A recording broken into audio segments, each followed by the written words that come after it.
Hello everyone. Today we will discuss questions on radius. Now first question is the side determination of radius. Now as we know, radius it is the bone of forearm. In forearm we have two bones, radius and ulna. Radius it is placed laterally. So here first to determine the side of radius you have to look for its upper end and the lower end. You can easily identify the upper end by the presence of this disc like head. Okay, so this disc like head, it means this is the upper end. Now look for the lower end. At the lower end, if you see here, we have a projection. This projection is known as the styloid process. Okay, so this styloid process, it is placed laterally. And another thing that you have to look for the ventral aspect and the dorsal aspect. So at the dorsal aspect we have the tubercles. Okay, so this tubercle, this portion, this is the dorsal aspect of the radius. Opposite, that is the ventral aspect of radius. Styloid process, it is placed laterally, and head of radius, it lies at the upper end. So this will determine the side. This is right radius. I am showing you another radius. This is left radius. See, this is the upper end of the radius. On the lateral side we have styloid process, and these tubercles, they lie on the posterior aspect or at the dorsal aspect. So this is left radius. Describe the upper end of radius. Now in the upper end of radius we have three parts. This is the head of radius, this constricted part, that is known as the neck of radius, and here we have a tuberosity. This tuberosity is known as the radial tuberosity. Now what are the attachments on the radial tuberosity? This radial tuberosity, it has two parts, this anterior smooth part and this is posterior rough part. On the posterior rough part we have the insertion of tendon of biceps brachii muscle, and on the smooth part we have a bursa for the tendon.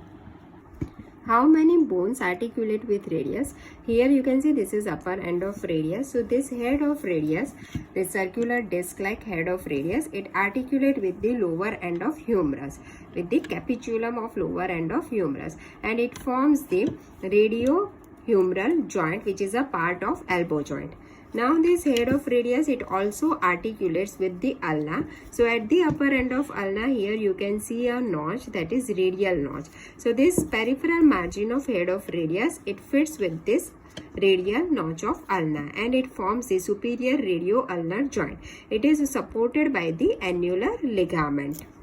Then these two borders of ulna, that is the medial border of radius and the lateral border of ulna, they also articulate with each other with the help of the interosseous membrane. At the lower end, here we can see this is the head of ulna.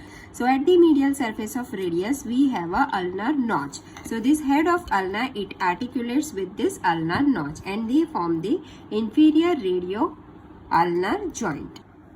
And at the lower end, on the lower end of radius we have two facets. On the lateral side we have a triangular facet, and on medial side we have a quadrangular facet. So this triangular facet, it articulates with the scaphoid, and this facet, it articulates with the lunate bone. So here you can see this is the superior radio-ulnar joint, this one is the middle radio-ulnar joint, and this is the inferior radio-ulnar joint.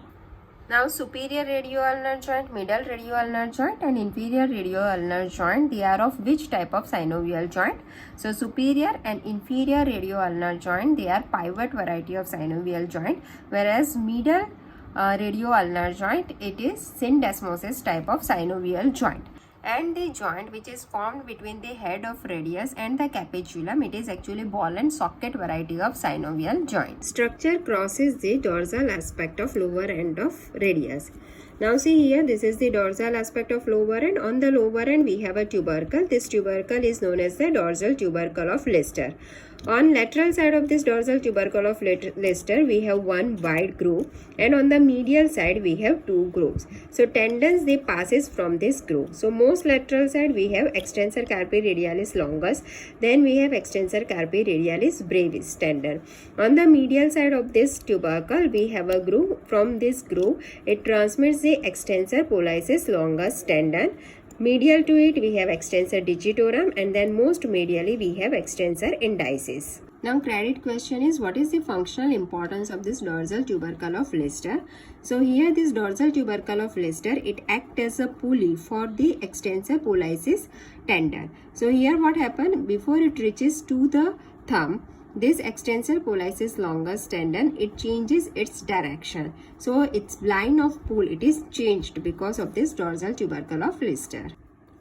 What is pulled elbow? So here you can see this is the head of radius. Head of radius, it articulates with the radial notch of ulna, okay, and this joint, that is superior radio-ulnar joint, here we have a ligament, that is the annular ligament. So at the peripheral margin of the head of radius to the two ends of this radial notch of ulna, we have the annular ligament. So in children, during semi-pronated position of the forearm, someone pulls the elbow, then this head of radius, it might come out from the annular ligament. This condition is known as the subluxation or pulled elbow, and it is common under the age of 6 years. And the reason is this head diameter of the head of radius and the neck of radius, they are almost similar. Muscular attachments of radius. Now if we see muscular attachments of radius, so you can remember it that it has 3 surfaces, and on each surface we have 3 muscles. See, this one is the anterior surface. This is the normal anatomical position of radius. So this is the anterior surface of radius. On the lateral side we have styloid process. So this surface is the lateral surface of radius. And this one is the posterior this tubercle of Lister or dorsal tubercle is present on the dorsal aspect. This is the posterior surface of radius. Now first we will see on the anterior surface. So on the anterior surface we have 3 attachments. First one here on this oblique rib, it gives origin to the flexor digitorum superficialis muscle.